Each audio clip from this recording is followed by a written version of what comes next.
My grandfather traveled 6 hours by plane to be at my brother's wedding, yet my parents seated him behind the trash bins. My mother sneered, "That old beggar will shame us." When I defended him, she slapped me and kicked me out. Moments later, his private jet touched down. Imagine this. My own grandfather flew 6 hours for my brother's wedding, only to be shoved behind the trash cans. And when I, his granddaughter, dared to speak up for him, my mother slapped me across the face and had me thrown out. You won't believe what happened just 20 minutes later when a private jet landed, freezing everyone in their tracks. Want to know who really owned that vineyard? Let me take you back to that chilly spring afternoon in Boston. I was carefully choosing a dress for Jason's wedding. Forest green, cap sleeves, soft, simple. It was one of the only things in my closet that still made me feel like myself. Fast forward to Napa, where the sun was sharp, casting long shadows across the stone path leading into the vineyard. The air was thick with the scent of roses, grilled duck, and champagne. Flutes of it floated past, but no one offered me one. A waiter walked right by, his gaze sliding over me like I was invisible. Guests mingled in designer gowns and custom suits, hair slicked back with products I couldn't even pronounce. I caught my reflection in a glass door. Wind-tossed hair, no makeup, freckles peeking through. I looked exactly like someone who'd been invited by mistake. My mother spotted me from across the patio. Her approach was slow, deliberate. Lips pursed, eyes narrowing like she was reviewing damage.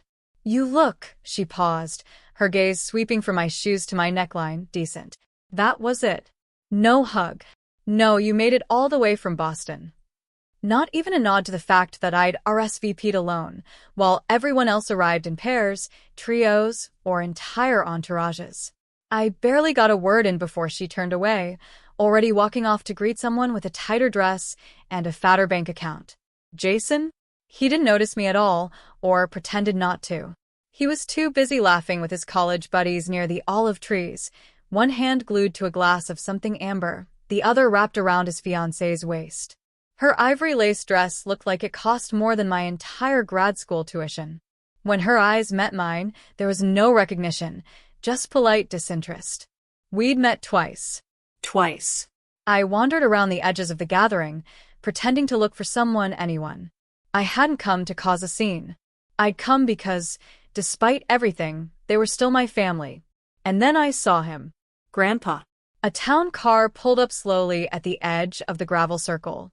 The door opened, and out stepped Grandpa Joseph. He was stooped, yes, but still upright, dressed in a dark blue suit he probably hadn't worn since Grandma's funeral. His tie was crooked, his knuckles spotted with age, but his eyes lit up when he saw me. "Kayla," he rasped, his voice thin but certain. "You're the only one worth flying for." I held on to him for a long second, breathing in the faint scent of aftershave and peppermint gum. 6 hours across the country for this. At 82 years old, no one else seemed to care. No one else even walked over. I offered to help him find a seat. A staffer beat me to it, waving us toward the far side of the patio. Past the flower arch, past the pond, around the outdoor kitchen, and there it was.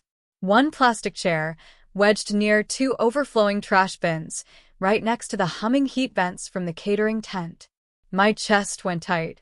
There must be some mistake. The staffer shrugged, checked a chart, and walked off.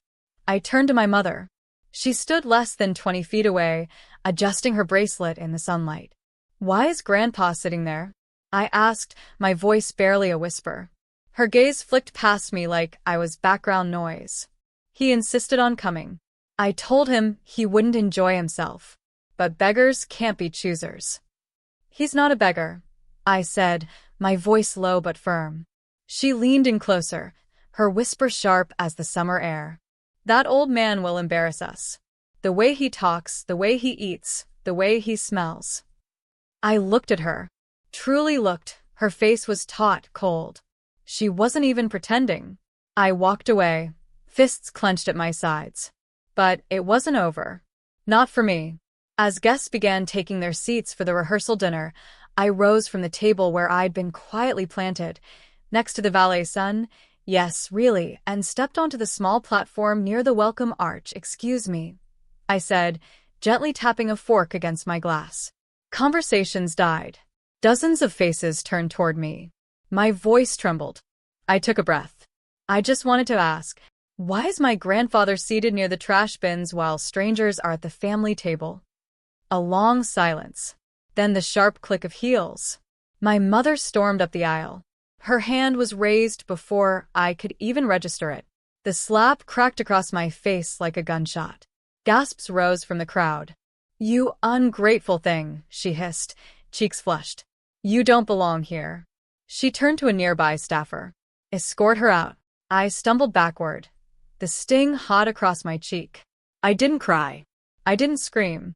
I simply nodded and began walking, my heels catching in the gravel, the skirt of my dress dragging across dusty stone. Jason looked away. My father straightened his collar and pretended to read the wine list. But Grandpa stood up. He didn't say a word. He just met me halfway as I reached the edge of the patio, slipped something into my hand, and pressed my fingers around it. A green silk handkerchief, frayed at the corners, stitched with a faded silver K. I didn't let go of it. I kept walking until I reached the parking circle, then sat down on a low stone wall under the shadow of an olive tree. The handkerchief sat in my palm like a promise I didn't yet understand. My heart didn't break. It had already done that years ago. This was just confirmation. They had shown me again exactly who they were. And then came the sound. Wheels. Jet wheels. Not like any car I knew. It was deeper, smoother.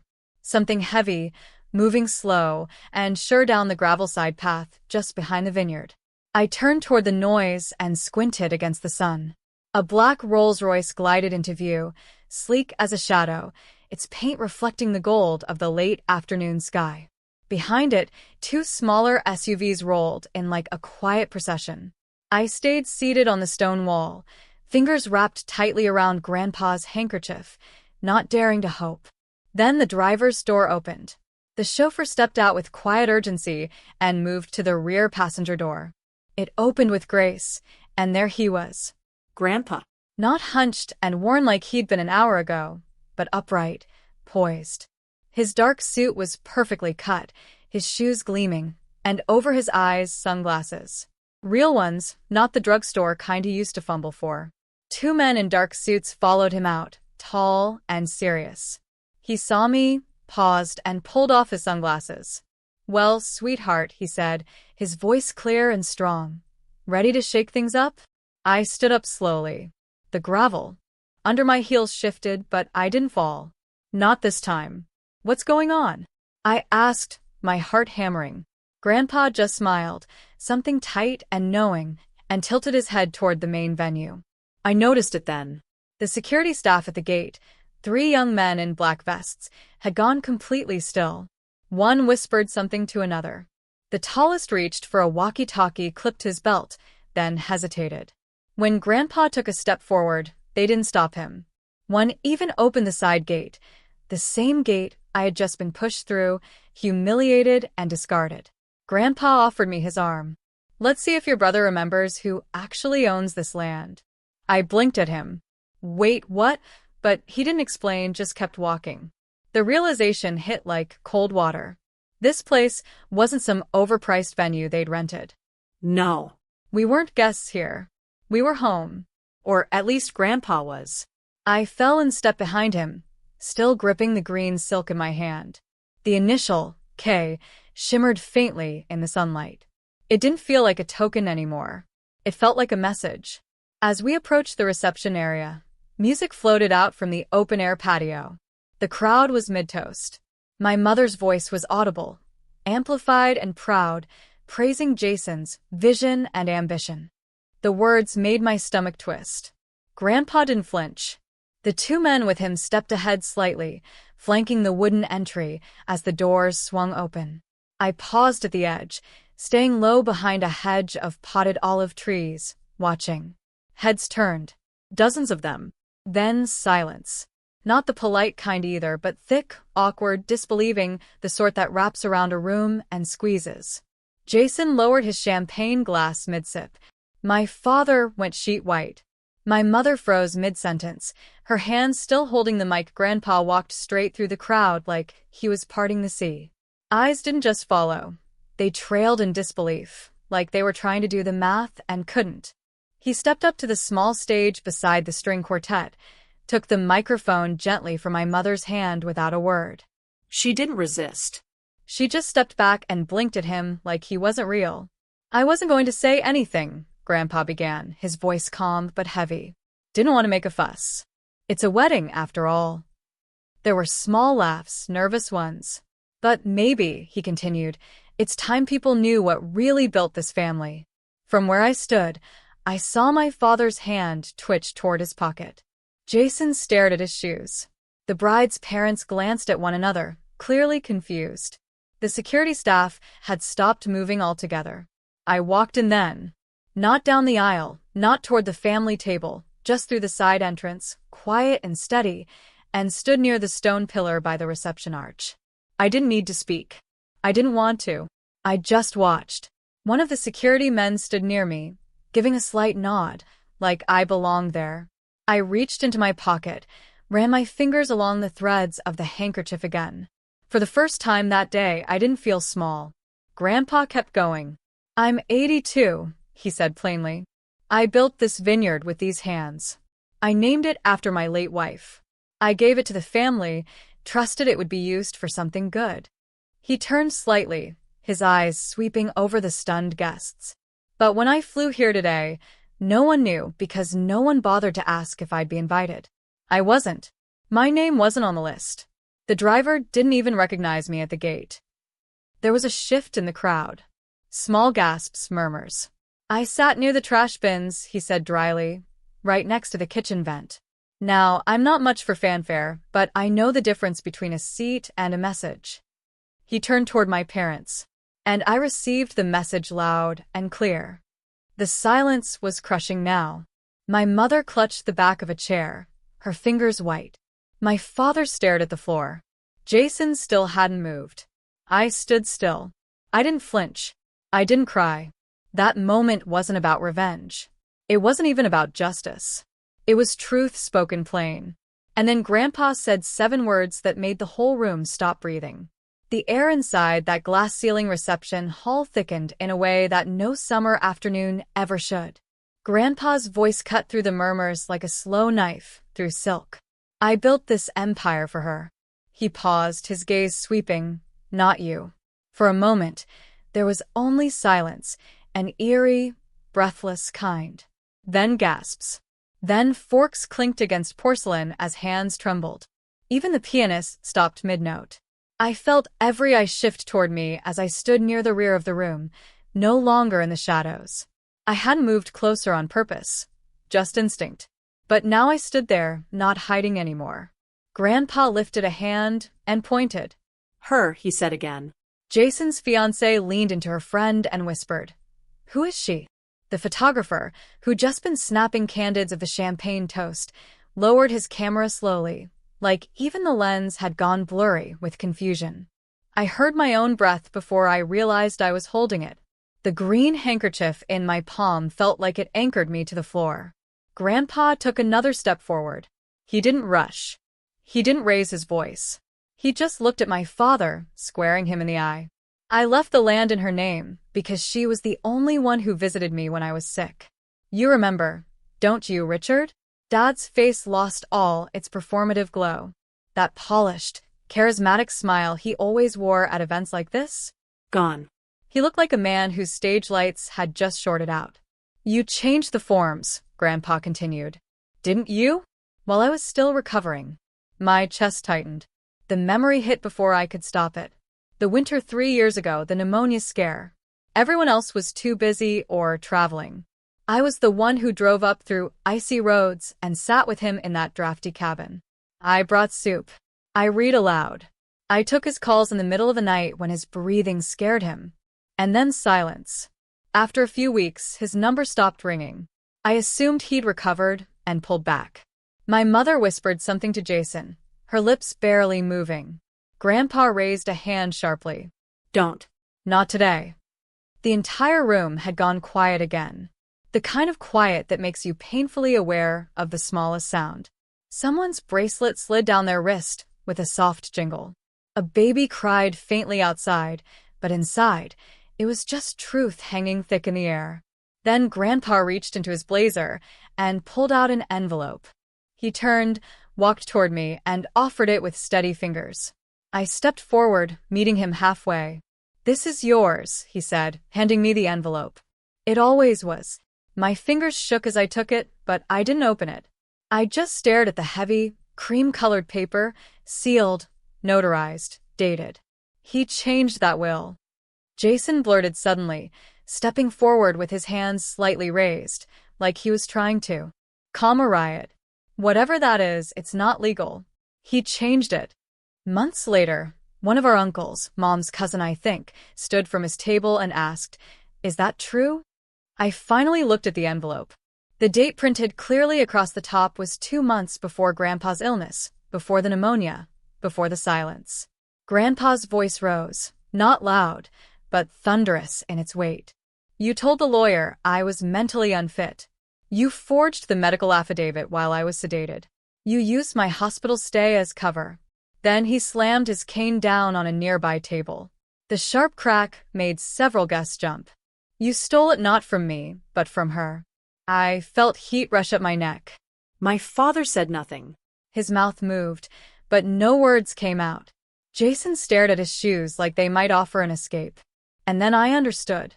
The phone calls that stopped. The silence. The sudden change in how my family acted. They'd gone quiet, not because Grandpa had pushed me away, but because they had. Because they cut off his voice and mine at the same time. I didn't cry, but my hands kept trembling. People began to stir. One woman in a navy dress whispered, "This is turning ugly." Another said softly, "I saw that girl with Mr. Harrove at the farmer's market last fall." He held her hand like a daughter. Jason stepped forward, trying to corral the attention again. "Look, this isn't the time or the place." "Yes," I said for the first time. "Yes, it is." My voice didn't tremble. I didn't shout. I just said it like a fact. "You threw me out. Remember? You told me I didn't belong here. You said Grandpa was embarrassing. You all sat him behind the trash bins like he was disposable. And now you're worried about timing?" The silence that followed was different this time. No longer shocked, just exposed. Grandpa stepped up to the stage, walked straight to the officiant, and leaned toward the mic. He looked out at the crowd, not a hint of apology in his eyes, only resolve, like someone who'd waited years for the right moment. Then he said, "Cancel the wedding. This family needs a reckoning first." The officiant's hands trembled as he slowly closed the leather-bound book in front of him.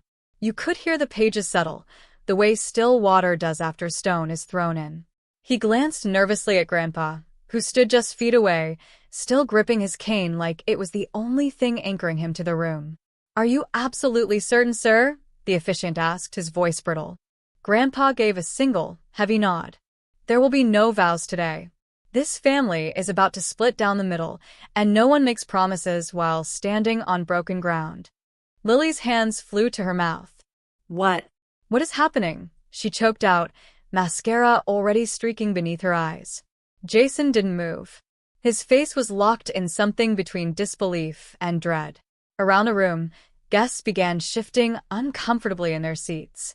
Dresses rustled, chairs squeaked, and for a moment, no one said a word. "Me?"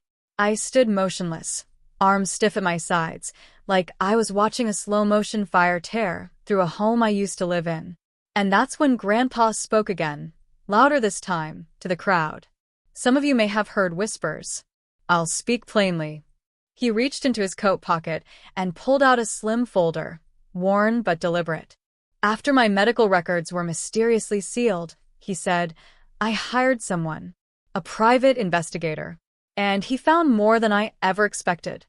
A murmur rippled through the crowd. He walked over to a small table near the center of the room and laid out a series of photographs, documents, and, what made everyone lean forward, printed screenshots. "These," he said, tapping one image, "are surveillance stills taken just after midnight, 3 months ago." Everyone strained to see. One image was of my father, Richard, entering a building that looked like a legal office.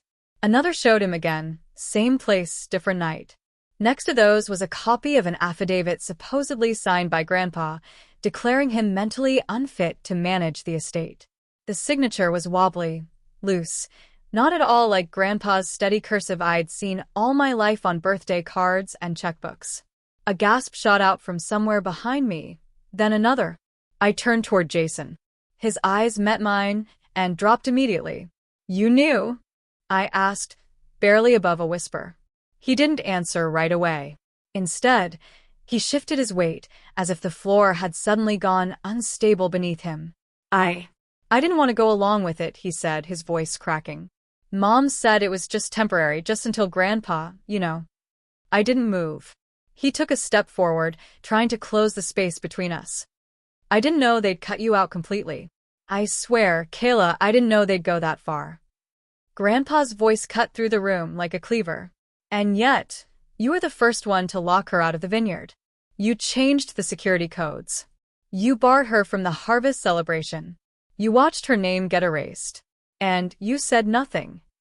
Jason looked like he'd been slapped. Behind me, one of the bridesmaids slipped off her heels and muttered, "I didn't sign up for this circus." To the right, Lily's father motioned to an attendant. "Bring the car around. We're done here." The room was falling apart fast. Lily sobbed into her hands.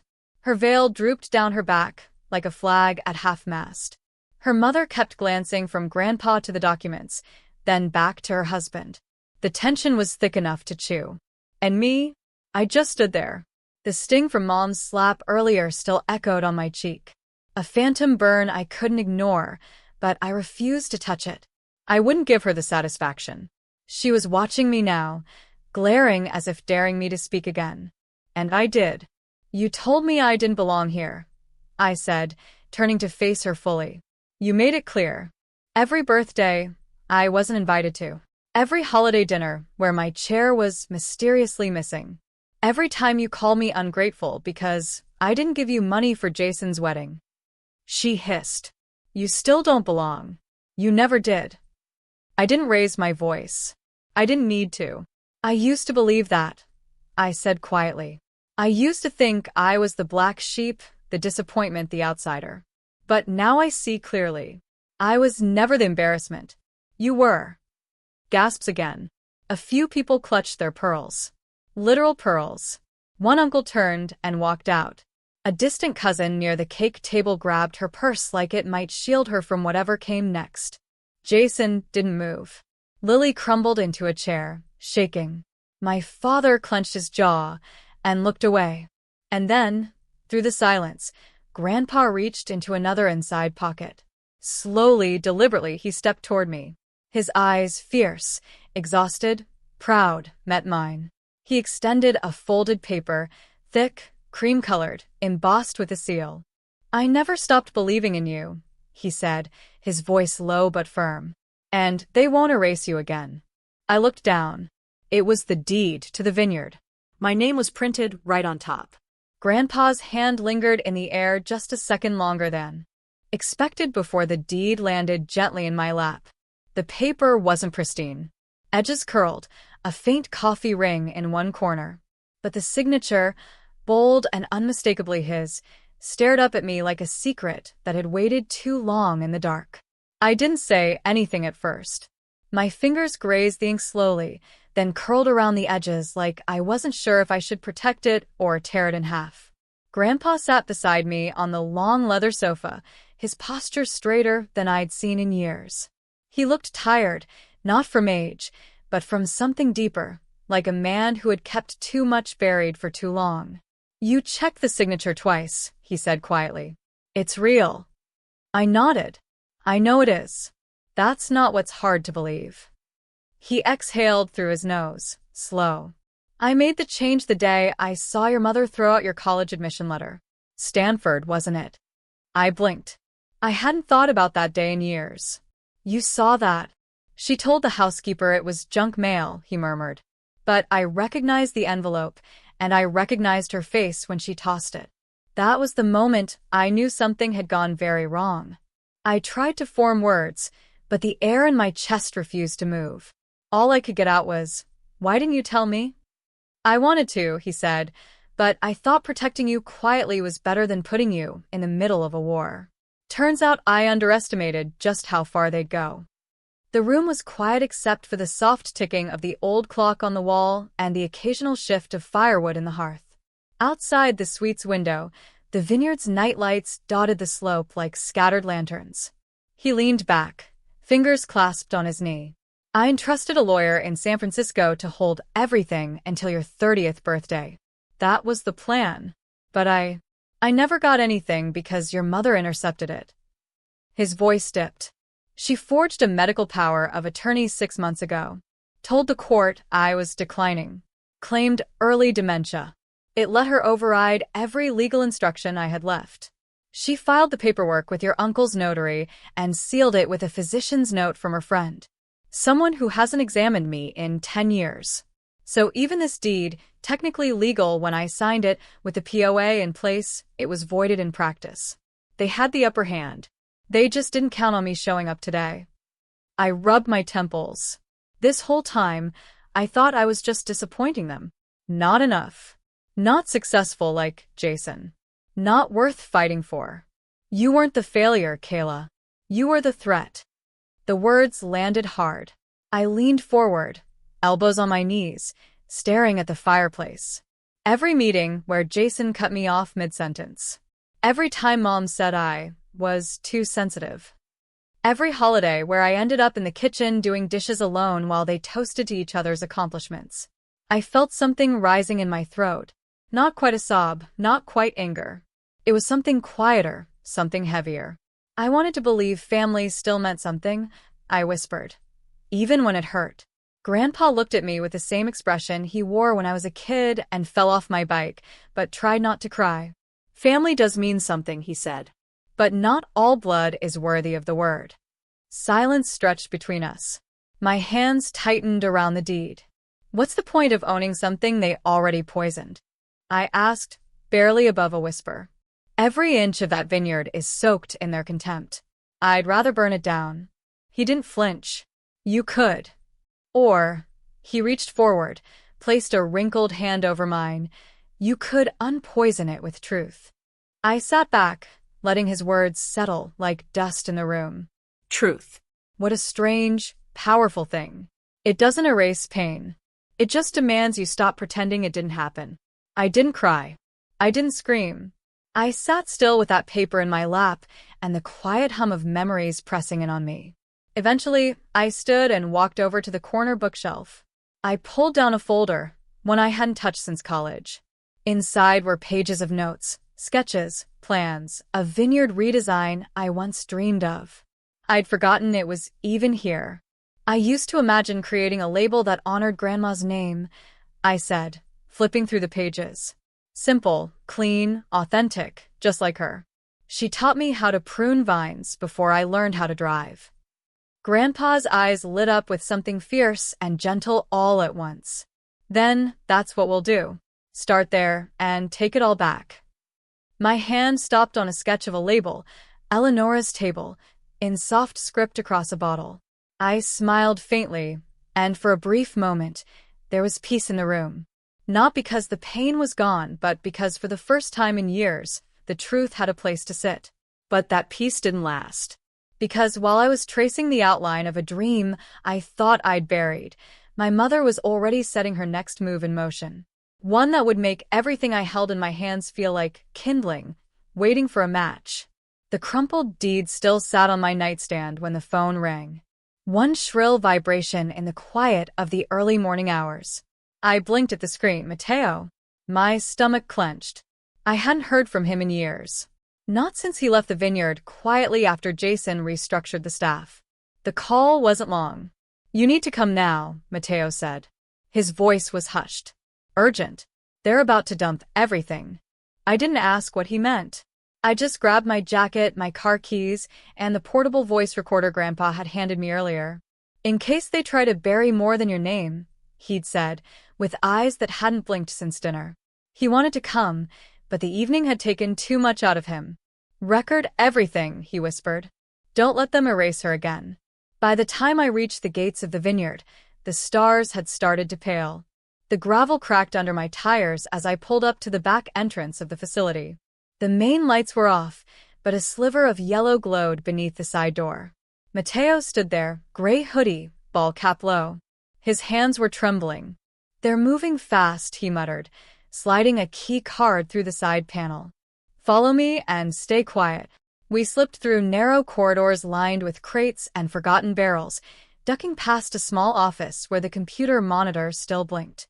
Then he stopped. Pinned to the bulletin board was a laminated sheet. Emergency Cleaning Protocol, approved by M. Winstead. My mother's signature. "She put it up last week," Mateo said. "I thought it was just a formality. But tonight..." He opened the door to the fermentation chamber. I stepped inside, and the air hit like ammonia. Acid, chemical. A thin foam clung to the edges of 3 massive steel tanks. One of them hissed. I instinctively pulled my sleeve over my nose. "What is that?"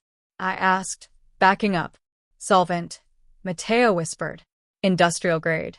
Not just for sanitizing." Someone poured it into the tanks. My stomach twisted. This batch.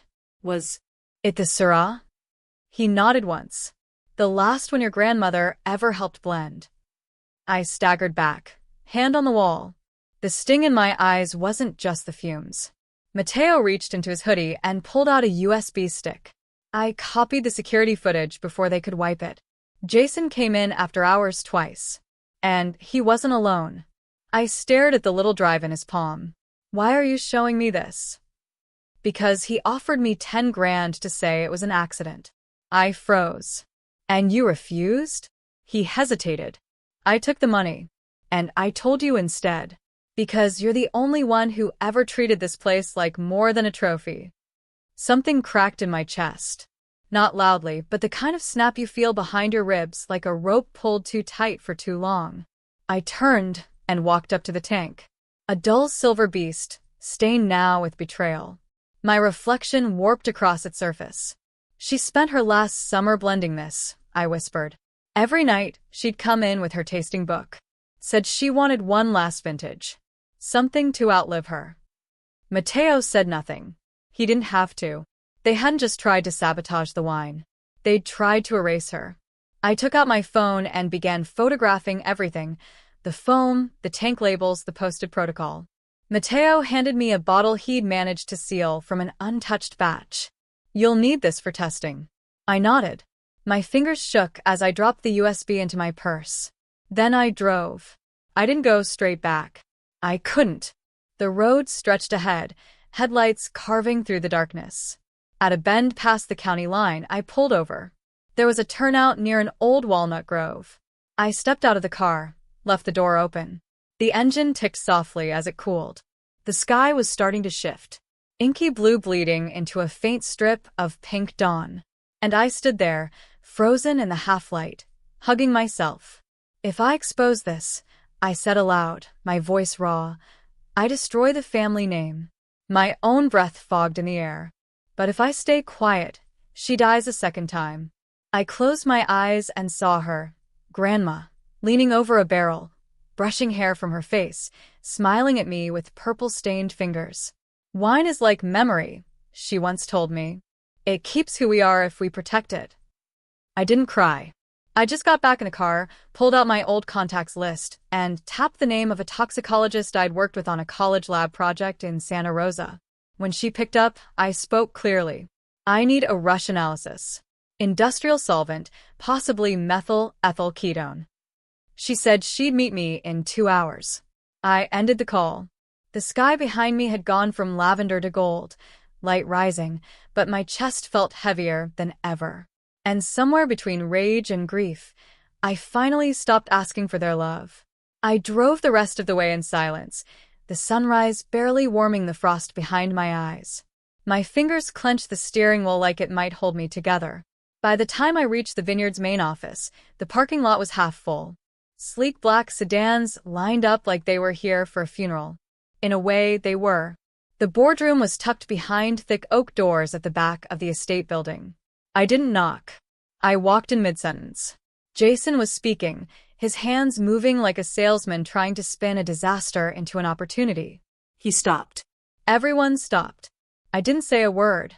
I placed the bottle of Grandma's poisoned wine right in the middle of the table. Then the flash drive. A few people exchanged glances. My mother didn't bother to hide her disgust. "You don't belong here," she said coldly. "You were removed from the board." I didn't even blink. I walked to the built-in projector and plugged in the drive. The screen on the wall flickered. Footage began to play. Jason entering the fermentation wing after hours, looking over his shoulder, then the timestamp. Then the moment he poured something into the tank, frame by frame, crystal clear. No one spoke. Not until Mateo appeared at the door. "She's telling the truth," he said, his voice low but steady. "He paid me to stay quiet. I gave the money to charity, and I brought her here instead." Jason stood up, his face flushed. "This is a setup. A family vendetta." "Sit down," a legal officer said, one of the shareholders, a quiet man from Napa I barely knew. "This footage, if verified, qualifies as intentional product sabotage. That's felony-level misconduct. And if your name's on that safety override protocol." He turned to my mother. I didn't need to say a thing. The camera cut to a photo I'd snapped of the emergency protocol. Her signature was stamped across the bottom.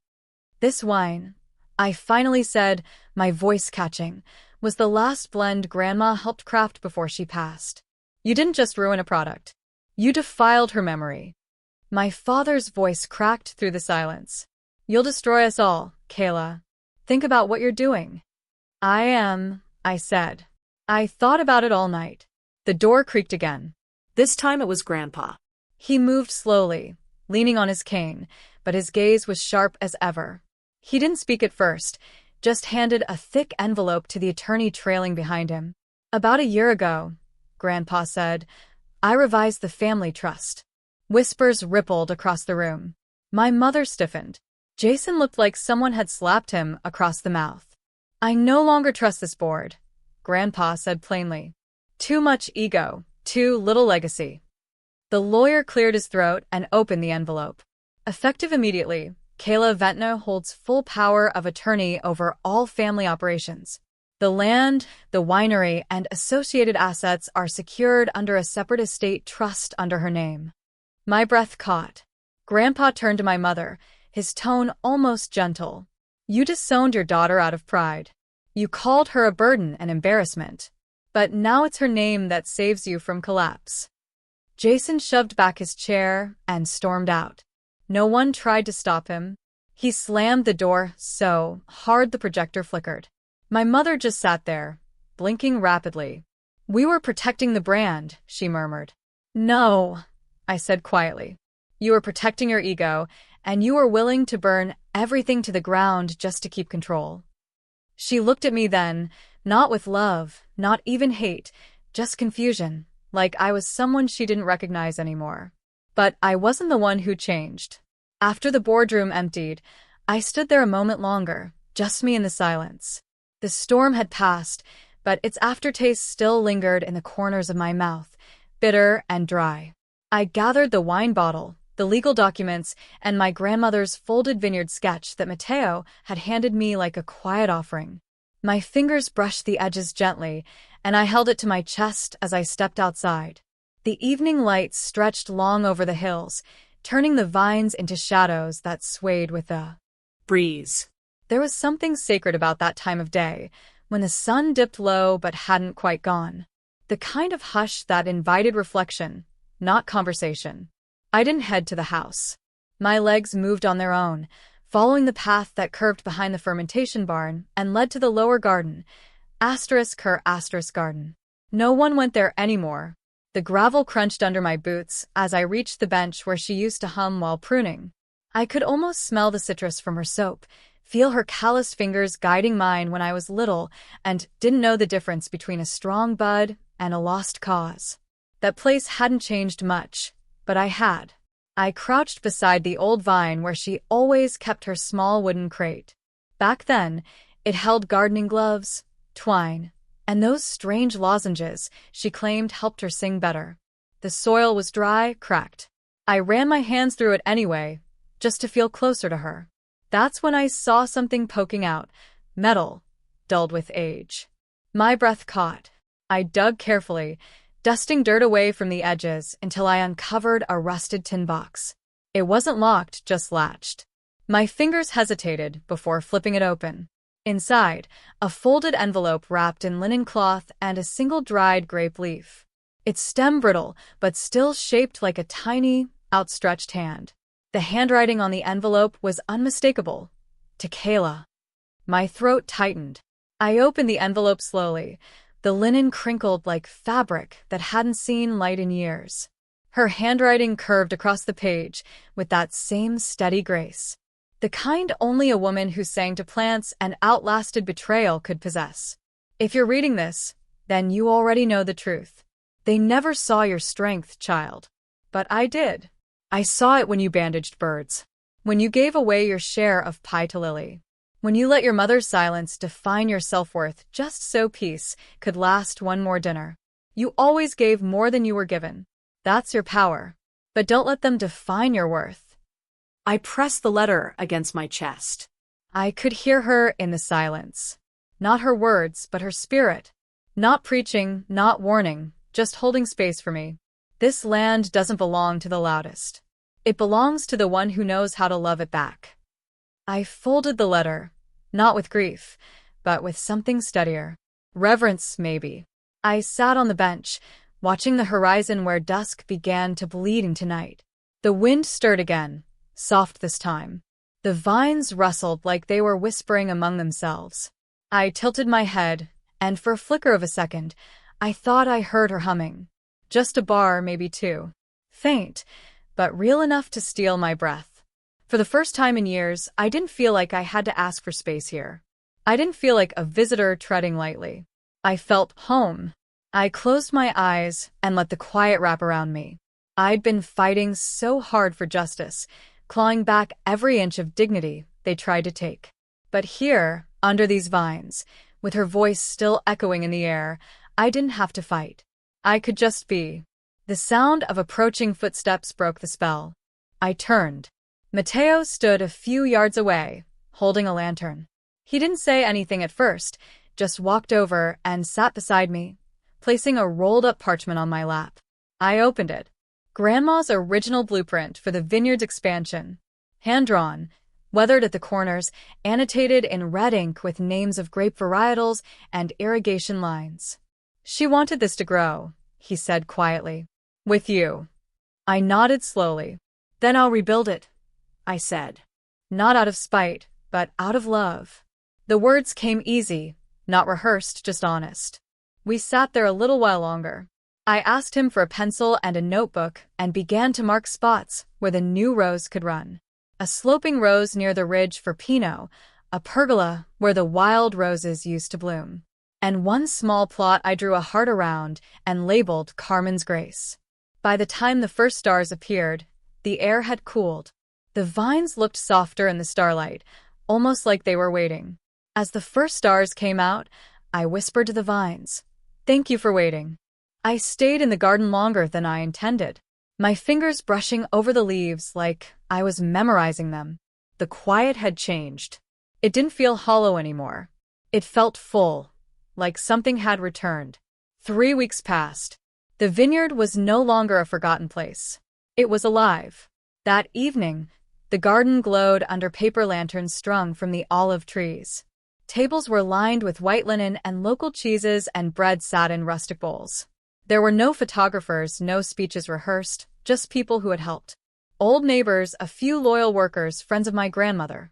Even the mayor had shown up in khakis and worn boots, carrying a bottle of wine older than I was.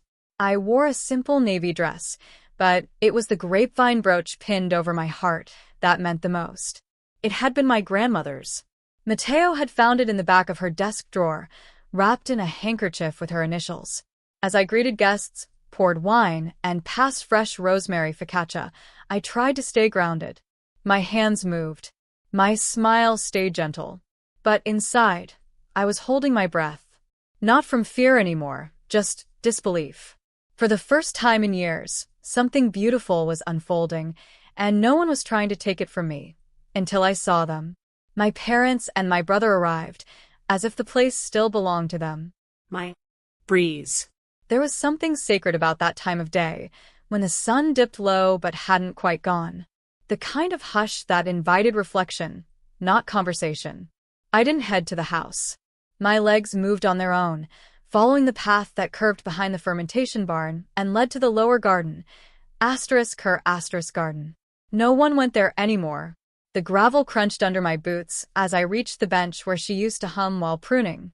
I could almost smell the citrus from her soap, feel her calloused fingers guiding mine when I was little and didn't know the difference between a strong bud and a lost cause. That place hadn't changed much, but I had. I crouched beside the old vine where she always kept her small wooden crate. Back then, it held gardening gloves, twine, and those strange lozenges she claimed helped her sing better. The soil was dry, cracked. I ran my hands through it anyway, just to feel closer to her. That's when I saw something poking out, metal, dulled with age. My breath caught. I dug carefully, dusting dirt away from the edges until I uncovered a rusted tin box. It wasn't locked, just latched. My fingers hesitated before flipping it open. Inside, a folded envelope wrapped in linen cloth and a single dried grape leaf. Its stem brittle, but still shaped like a tiny, outstretched hand. The handwriting on the envelope was unmistakable. To Kayla. My throat tightened. I opened the envelope slowly. The linen crinkled like fabric that hadn't seen light in years. Her handwriting curved across the page with that same steady grace. The kind only a woman who sang to plants and outlasted betrayal could possess. If you're reading this, then you already know the truth. They never saw your strength, child. But I did. I saw it when you bandaged birds. When you gave away your share of pie to Lily. When you let your mother's silence define your self-worth just so peace could last one more dinner. You always gave more than you were given. That's your power. But don't let them define your worth. I pressed the letter against my chest. I could hear her in the silence. Not her words, but her spirit. Not preaching, not warning, just holding space for me. This land doesn't belong to the loudest. It belongs to the one who knows how to love it back. I folded the letter, not with grief, but with something steadier. Reverence, maybe. I sat on the bench, watching the horizon where dusk began to bleed into night. The wind stirred again, soft this time. The vines rustled like they were whispering among themselves. I tilted my head, and for a flicker of a second, I thought I heard her humming. Just a bar, maybe two. Faint, but real enough to steal my breath. For the first time in years, I didn't feel like I had to ask for space here. I didn't feel like a visitor treading lightly. I felt home. I closed my eyes and let the quiet wrap around me. I'd been fighting so hard for justice, clawing back every inch of dignity they tried to take. But here, under these vines, with her voice still echoing in the air, I didn't have to fight. I could just be. The sound of approaching footsteps broke the spell. I turned. Mateo stood a few yards away, holding a lantern. He didn't say anything at first, just walked over and sat beside me, placing a rolled-up parchment on my lap. I opened it. Grandma's original blueprint for the vineyard's expansion. Hand-drawn, weathered at the corners, annotated in red ink with names of grape varietals and irrigation lines. She wanted this to grow, he said quietly. With you. I nodded slowly. Then I'll rebuild it, I said. Not out of spite, but out of love. The words came easy, not rehearsed, just honest. We sat there a little while longer. I asked him for a pencil and a notebook and began to mark spots where the new rows could run. A sloping rose near the ridge for Pinot, a pergola where the wild roses used to bloom. And one small plot I drew a heart around and labeled Carmen's Grace. By the time the first stars appeared, the air had cooled. The vines looked softer in the starlight, almost like they were waiting. As the first stars came out, I whispered to the vines, "Thank you for waiting." I stayed in the garden longer than I intended, my fingers brushing over the leaves like I was memorizing them. The quiet had changed. It didn't feel hollow anymore. It felt full, like something had returned. 3 weeks passed. The vineyard was no longer a forgotten place. It was alive. That evening, the garden glowed under paper lanterns strung from the olive trees. Tables were lined with white linen and local cheeses, and bread sat in rustic bowls. There were no photographers, no speeches rehearsed, just people who had helped. Old neighbors, a few loyal workers, friends of my grandmother. Even the mayor had shown up in khakis and worn boots, carrying a bottle of wine older than I was. I wore a simple navy dress, but it was the grapevine brooch pinned over my heart that meant the most. It had been my grandmother's. Mateo had found it in the back of her desk drawer, wrapped in a handkerchief with her initials. As I greeted guests, poured wine, and passed fresh rosemary focaccia, I tried to stay grounded. My hands moved. My smile stayed gentle. But inside, I was holding my breath. Not from fear anymore, just disbelief. For the first time in years, something beautiful was unfolding, and no one was trying to take it from me. Until I saw them. My parents and my brother arrived, as if the place still belonged to them. My mother wore beige, expensive, tight at the collar, and walked like she had an audience. My father didn't bother smiling. And Jason, in some stiff navy jacket that didn't fit right, looked at the property like he was calculating numbers in his head. I kept my shoulders back and offered a nod. "Kayla," my mother said coolly as she passed by. "Nice little gathering. Don't get too used to it." I said nothing. I wasn't here to argue. Not tonight. They mingled, quietly scanning the crowd, probably wondering who was worth impressing, but no one seemed interested in them.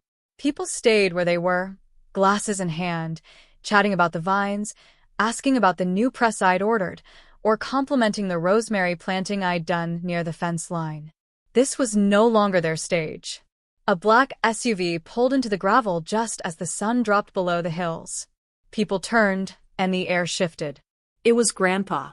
Mateo stepped forward to help him out of the car, but Grandpa waved him off with that same gruff determination I remembered from childhood. He walked slowly but with purpose, his cane tapping steadily on the path as he made his way through the garden. His suit was old but pressed. His hands were thinner, spotted now, but still strong. When he reached me, he paused just long enough to nod. I offered my arm. He took it. We walked together to the wooden riser we'd set up beside the pergola. As Mateo adjusted the mic, Grandpa cleared his throat, took the glass of wine I handed him, and raised it. "To the one," he said, his voice firm and deliberate, "who remembered what family is supposed to mean." A hush fell. Even the lanterns seemed to stop flickering. "This vineyard doesn't belong to me anymore," he continued. "And it hasn't for a while. It belongs to Kayla. Not because of her name, not because of blood, but because she remembered what it meant to love this land and the people who built it." My throat tightened. He wasn't done. "By my hand, by Carmen's wish, and by the deeds Kayla's carried in silence. She is the rightful heir." The crowd gasped softly. From the side, I heard Jason scoff. "You can't do that," he barked, stepping forward like he'd just woken up from a nightmare. "This is a family estate. You can't just give it away." Grandpa didn't flinch. He turned slowly. "Watch me." My father opened his mouth, but before a single word left, a voice from the back spoke calmly. "I can confirm everything has already been finalized." A man in a gray suit stepped out of the crowd. "Mr. Landry, the estate lawyer. Deeds were transferred 3 weeks ago." "It's done." "Irrevocable." My mother's face drained of color. She looked around the garden like it was closing in on her. "This is ridiculous," she hissed. "You're tearing this family apart." No one moved. No one came to her defense. Not even Jason. She stormed out, her heels snapping against the gravel. Jason followed, muttering something under his breath I didn't catch. My father stood for a moment longer, then walked off after them, silent. I exhaled, slow and quiet. The guests shifted gently back into their conversations. Some clapped, some offered warm smiles, but no one mentioned my family again. Later, I took the mic. My hands didn't shake. "I wasn't raised to believe I'd ever be standing here," I said. "And maybe that's what makes this moment matter, because nothing about this was handed to me. It was planted. It grew." I held up my glass. To silence that protected us, to love that endured, and to roots that held when nothing else did. They toasted with me. Not just out of politeness. I could feel it. After the guests trickled out, Mateo stayed behind to help fold the chairs and collect the empty glasses. We stacked dishes in quiet companionship. Then we sat on the garden bench where I'd once heard Grandma hum. "You made this home again," he said, his voice low and sure. I looked around at the vines, the lights, the still air holding all of it. "It always was," I said. I just needed to come back differently. When he left, I stayed behind, alone, but not lonely. I walked between the rows of grapes, their shadows long under the moonlight. My shoes brushed the soil. I reached the small plaque we'd installed that morning. It was simple brass, fixed to a stone base just beside the main vine. It read, "For Carmen, for those who bloom after being buried." I touched the edge of it, then the soil. The air was still. This land was mine. Not out of vengeance, but because I remembered it, tended it, when no one else did. What about you? Have you ever had to fight for what you knew was right, even against your own family? Or found unexpected strength in moments of betrayal? Tell me your story in the comments below. I'd really love to hear it.